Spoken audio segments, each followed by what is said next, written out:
A little slice. Ted was in heaven. He knew it was heaven because one moment he was dying alone in a hospital bed, then suddenly he was sitting in his comfortable recliner. The 49ers were winning the 1985 Super Bowl. He remembered the game vividly, often referring to it as the best game he'd ever watched. His house was neat and tidy, just as he liked it. His huge expanse of lawn didn't have a single weed. He'd been shocked to learn that his wife Linda wasn't there with him. She died a few years earlier, and he'd expected her to be waiting for him. According to his guide, Lou, it turned out Linda had been hiding a little secret from him. She'd gone and restarted a relationship with their son, despite his lifestyle. Even in heaven, Ted still felt the shame of it. No one would ever expect a man like him to have a gay son. But Ted didn't stay too upset once he saw that Linda's replacement was a knockout. She didn't talk much, but did a good job of his favorite dinner, back ribs and baked potato. Ted sat back in his chair and surveyed his lush uniform lawn, sighing contentedly. He thought about going out for a walk, but then remembered what Lou had said about leaving. Remember, everyone gets their own slice. Damn straight, thought Ted, cracking another beer and settling back into his chair. Ted opened his eyes and groaned as he realized he was back in his recliner. The 49ers played on the TV and his wife puttered silently in the kitchen,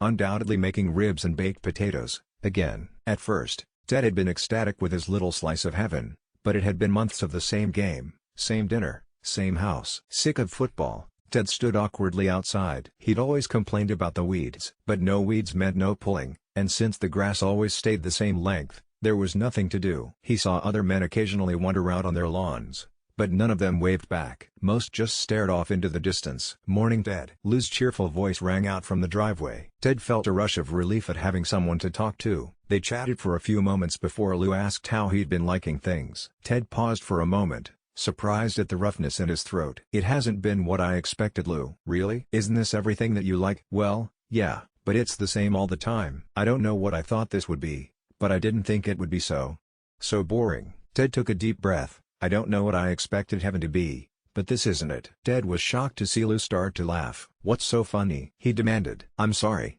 Lou began, shoulders still shaking with laughter. "But Ted, whoever told you this was heaven?